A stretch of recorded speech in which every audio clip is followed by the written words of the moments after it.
Hey guys, I know it's been a long time coming, but here's my thoughts and reaction to The Force Awakens and some thoughts on who Rey might be.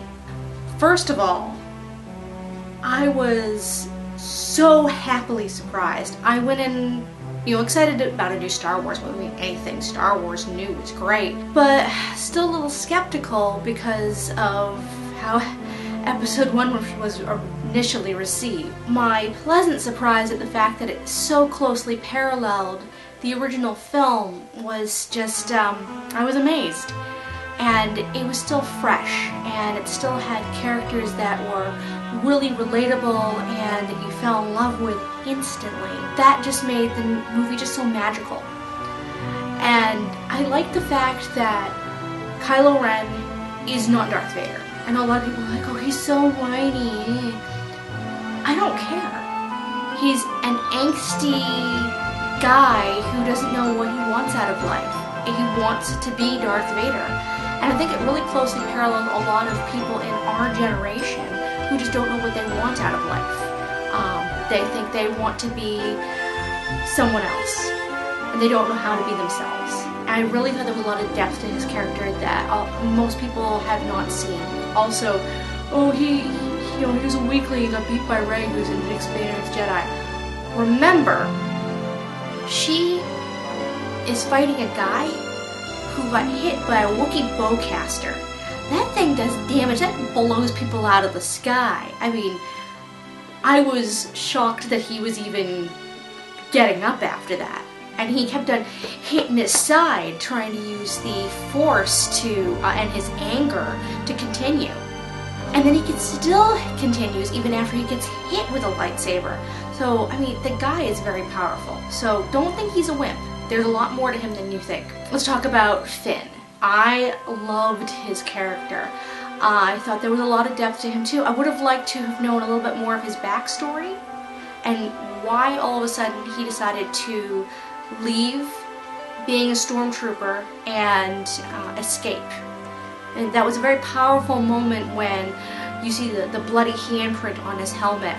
There's a lot of really excellent imagery. J.J. Abrams is so good at that. He takes a page out of not just Lucas's book, but Spielberg's book. I love that so much. And he really is the fan's director. And that's why I thought he was such a great choice for this. Now, Finn was a character that had a lot to him. I loved his interaction with the other characters, BB-8 and the whole thumbs up. That was so fun and not expected, especially for a droid. BB-8 was another, I won't even go on. BB-8's so cute. Everyone wants a BB-8. And then Poe. Poe we didn't see a whole ton of, but was a character that you really fell in love with almost instantly with the, should I talk, do you talk, do I talk? I mean, well, that was a great one-liner right there. I really enjoyed him. I can't wait to see more of him in the next film. It's great that we have an X-Wing pilot who is not Force sensitive. He's just really freaking talented. And I really liked that. It was a definite change from, Luke, who's this uber good guy who can do anything, to finally this guy who, clearly does have a few flaws. He might be a little cocky, but he knows that he's good. So I liked him a lot. And then of course Rey.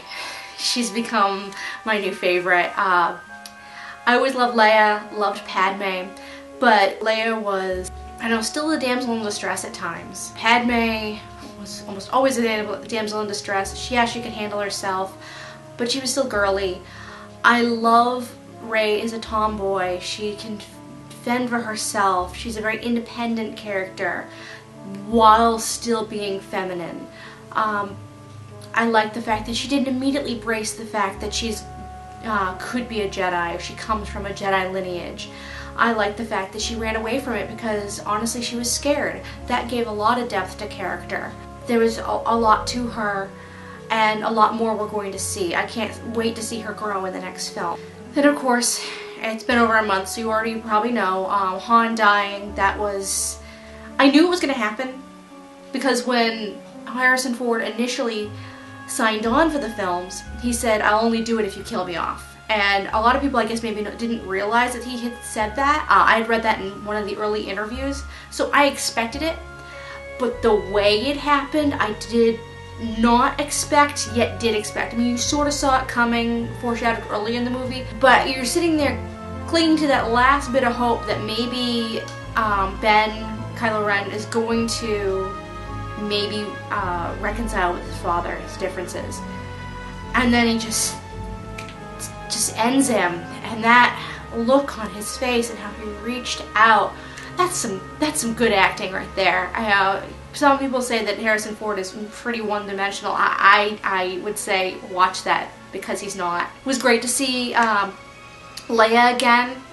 Carrie Fisher is fun in real life. I really enjoy her. It's nice to see her come out of writing to do acting again. I can't wait to see her in the next film. I know a lot of people are like, well, she's aged. I don't care. That's the character. The character would have aged. We've got 30 years. Oh, I love seeing her back again. I loved seeing a lot of the other little cameos. Admiral Akbar. Come on, Admiral Akbar was there still. Old, but there. A couple other background characters you would have recognized as pilots from the original film. They're still there. So that just, that tickled the Star Wars girl. It did. It was wonderful. There were a lot of little Easter eggs. You've got to go back and watch again. Different things that they popped in from the original trilogy. I loved Maz. She was a great addition to the film. You know, where's my boyfriend, talking about Chewie. That was great. And of course Chewbacca. Awesome to see him again. And it was neat that it wasn't Peter Mayhew the whole time. He was him half the time and half another actor, because I mean he is getting up there. For people that tall, they don't tend to live long lives, so it's awesome to see that he's still willing to do it even though he's not in the best of health all the time. Kenny Baker, he was not always in R2. I found out that he was actually a consultant to R2, but yet it's still involved. So the original cast was still there. And of course, Anthony Daniels, who is sort of like the Star Wars ambassador now, you know, back in his role. So that was wonderful to see. My thoughts on Rey. I love two different theories, and the rest of them I think are garbage. So let's talk about the different theories. First of all, you've got the Luke Skywalker's daughter theory. That's one of the ones I'm a fan of. I think there's a lot of evidence that she could be. She's naturally good at mechanics. She's just a natural with the Force. She could have very well been trained by Luke at one point and then had her memory wiped and then sent away so she doesn't remember that her father is Luke. She could have been raised by someone else and Luke had her secreted away. So there's a lot of different things, but either way, I like the Luke Skywalker theory. The other one I'm even a bigger fan of is that she is Han and Leia's daughter. Now, hear me out on this one. After Kylo Ren went ahead and killed all the other Jedi, that Luke hid her and wiped her memory, Han's memory, and Leia's memory, and that Kylo Ben doesn't even know that he has a sister, or it may be hinted that he might have had a sister but didn't know. And it's my favorite theory right now just because I'm a Jaina Solo fan. I love the parallels between the expanded universe and this. And if they don't go with it, I'm okay with it. Originally I was like, oh no, you can't have Jaina not in the expanded universe, but I feel like Rey is an echo of Jaina, so in that way I am definitely okay. Then there's the last couple. Rey is Anakin reborn. I'm sorry, I can't go there. That one is just too weird for me. Reincarnation. Star Wars has never dealt with that before, and let's just not go there. It's just weird. I know there's got a lot of Buddhist hints throughout the series. Lucas used a lot of different religions, so you can't just say just Buddhist or just Hindu. So no, we're just gonna nix that one. I don't like that one. Obi-Wan Kenobi's relative, descendant. That's not a bad theory. It's not one I agree with, but it's not a bad theory. I've read a lot of things on that one that make me maybe not support it, but definitely say, oh, it's a thought.